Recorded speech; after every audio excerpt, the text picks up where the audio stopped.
নমস্কার, বেঙ্গলি পাকশালায় তোমাদের সবাইকে স্বাগত। আজকে আমাদের রেসিপি ক্রিস্পি ব্রেড পকোড়া। এই পকোড়া বাচ্চারা একবার খেলে পিৎজা খাওয়ার কথা তো ভুলেই যাবে। বাইরেটা যতটা ক্রিস্পি মচমচে, ভেতরটা কিন্তু মশলাদার চটপটা আলুর পুরে ঠাসা। কোনো রকম বেকিং সোডা, বেকিং পাউডার বা বেসন ব্যবহার না করেই দারুণ মজাদার ব্রেড পকোড়া কীভাবে সহজে বাড়িতে বানাবে, চলো দেখে নাও রেসিপি। তো গ্যাস না জ্বালিয়েই আলুর পুর বানানোর জন্য এখানে আমি নিয়ে নিয়েছি দুটো সিদ্ধ আলুটা প্রেসার কুকারে অল্প সামান্য নুন দিয়ে সিদ্ধ করে নিয়েছিলাম, তারপরে খোসাটা ছাড়িয়ে নিয়েছি।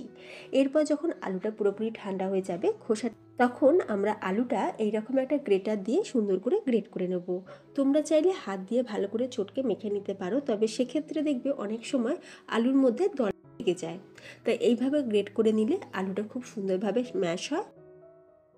তো দুটো আলুকে ভালো করে আমি গ্রেট করে নিয়েছি। এর মধ্যে এবার দিয়ে দেবো পেঁয়াজ কুচি। এখানে একটা মিডিয়াম সাইজের পেঁয়াজ ছোটো ছোটো চপ করে রেখেছিলাম, পেঁয়াজ দিয়ে দিলাম। সাথে দিয়ে দিচ্ছি ছোটো ছোটো করে কেটে রাখা ক্যাপসিকাম, ঝাল অনুযায়ী দিয়ে দেবো কাঁচা লঙ্কা, আর দিয়ে দিচ্ছি ধনেপাতা, আমার অল টাইম ফেভারিট। এরপর কিছু মশলা এতে অ্যাড করবো। অল্প সামান্য নুন দিয়ে দিলাম, আর এরই সাথে টেস্টটা আরও বাড়ানোর জন্য দিয়ে দিচ্ছি বিট নুন বা ব্ল্যাক সল্ট, এতে করে দারুণ চটপটা টেস্ট আসবে। দিয়ে দেবো এখানে অরিগ্যানো, আর দিয়ে দিচ্ছি চাট মশলা দিলে কিন্তু দারুণ চটপটা আর মুখরোচক টেস্ট আসবে। তো এই সব কিছু দিয়ে খুব ভালো করে মিক্স করে নেব। এরপর এর মধ্যে আমি আরও দুটো উপকরণ অ্যাড করব, যাতে করে এই পুরটার টেস্ট ভীষণ ভালো আসে।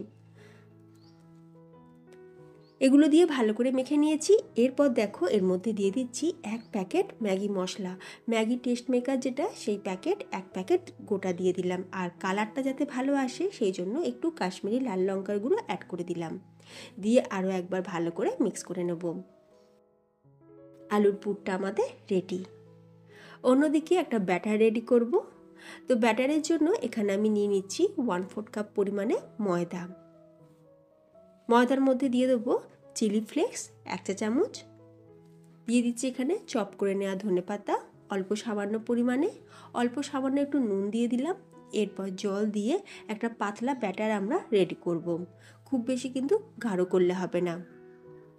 বন্ধুরা, আমার চ্যানেলে আমার ভিডিওগুলো দেখে তো ঠিকই, কিন্তু এখনও পর্যন্ত চ্যানেলটা সাবস্ক্রাইব করে নেয়নি। তোমরা যদি এই রকমই নিত্য নতুন বিভিন্ন রকম মজাদার আর সহজ রেসিপি পেতে চাও, তাহলে প্লিজ বেঙ্গলি পাকশালা সাবস্ক্রাইব করে পাশে থাকা বেল আইকন প্রেস করে রাখবে আমার অল ভিডিও আপলোডের নোটিফিকেশান সবার আগে পাওয়ার জন্য।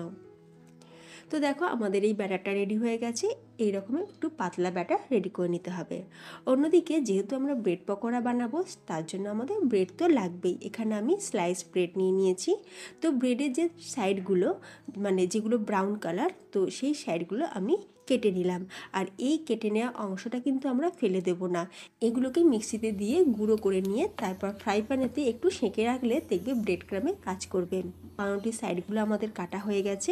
এরপর পাউরুটিগুলোকে আমি এরকম বেলনি দিয়ে একটু বেলে নিলাম, তাতে করে পাউরুটিগুলো বেশ ফ্ল্যাট হয়ে যাবে আর আমাদের কাজটাও করতে সুবিধা হবে। পাউরুটিগুলো প্রথমে কয়েকটা পাউরুটি বেলে নিয়েছি। তারপর পাউরুটির ওপরটায় আমরা দিয়ে দিচ্ছি টমেটো কেচাপ। এই টমেটো কেচাপ আমার বাড়িতেই বানানো। দোকানের থেকেও দারুণ টেস্টি টমেটো কেচাপ বাড়িতে কিভাবে বানাবে সেই রেসিপিও আমি চ্যানেলে আপলোড করেছি, তোমরা চাইলে দেখে নিতে পারো। আমি টমেটো সসের রেসিপি আমার ডেসক্রিপশান বক্সে বা আই বাটনে দিয়ে রাখছি, তোমরা সেখান থেকে দেখে নিতে পারো।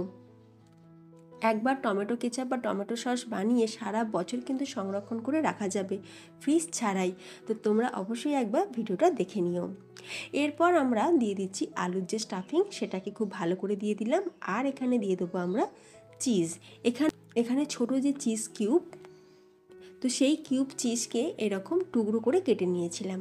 তো সেটাকে আমরা মাঝখানটায় দিয়ে দিলাম, দিয়ে এবার একটা সাইড থেকে অন্য একটা সাইডে মুড়ে দিলাম। মোড়ার সময় যদি ব্রেডগুলো একটু ফেটেও যায় তাতে কিন্তু কোনো অসুবিধা নেই, যেহেতু আমরা এগুলোকে ব্যাটারে চুবিয়ে তারপরে ফ্রাই করব, তাতে করে কিন্তু কোনো অসুবিধা নেই। তাই সাইডগুলো ফেটে গেলে কোনো অসুবিধা নেই, ভয়ে কোনো কারণ নেই। আরও একটা বানিয়ে তোমাদের দেখাচ্ছি। আর এইভাবে প্রথমে কয়েকটা পাউরুটি আমি রেডি করে নিয়েছি, এতে করে কাজটা আমাদের আরও তাড়াতাড়ি হলো। একসাথে অনেকগুলো ব্রেড পকোড়া আমাদের রেডি হয়ে গেল। প্রথমে কয়েকটা রেডি করে নিয়েছি, এখন আমরা এগুলোকে ভেজে নেব। ভাজার জন্য প্রথমে আমরা যে ময়দার ব্যাটারটা রেডি করে রেখেছিলাম সেই ব্যাটারে একটা করে পাউরুটি চুবিয়ে তারপর এগুলোকে তেলেতে ডিপ ফ্রাই করে নেব। তো দারুণ টেস্ট। আর পকোড়াগুলো ভাজার সময় গ্যাসের ফ্লেমটা কিন্তু একদম হাইতে রাখতে হবে, লো বা মিডিয়াম ফ্লেমে কখনোই ভাজবে না, তাহলে ব্রেড কিন্তু তেল অ্যাবজর্ব করে নেবে। তাই গ্যাসের ফ্লেমটাকে হাইতে দিয়ে পকোড়াগুলোকে আমরা লাল লাল করেই কিন্তু ভেজে নেব। ভীষণই মজাদার আর এইরকম ভীষণই মজাদার ব্রেড পকোড়া খুব সহজে বানানো হয়ে যায়। আর এটা পেলে বাচ্চারা দেখবে পিৎজা খাওয়ার কথা ভুলেই যাবে, কারণ আমরা এর মধ্যেই কিন্তু পিৎজার সমস্ত রকম উপকরণই অ্যাড করেছি যাতে করে টেস্ট ভীষণই ভালো আসে।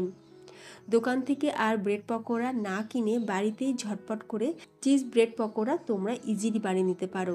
আর এইভাবে বানিয়ে কিন্তু বাচ্চাদের টিফিন বক্সও দেওয়া যেতে পারে।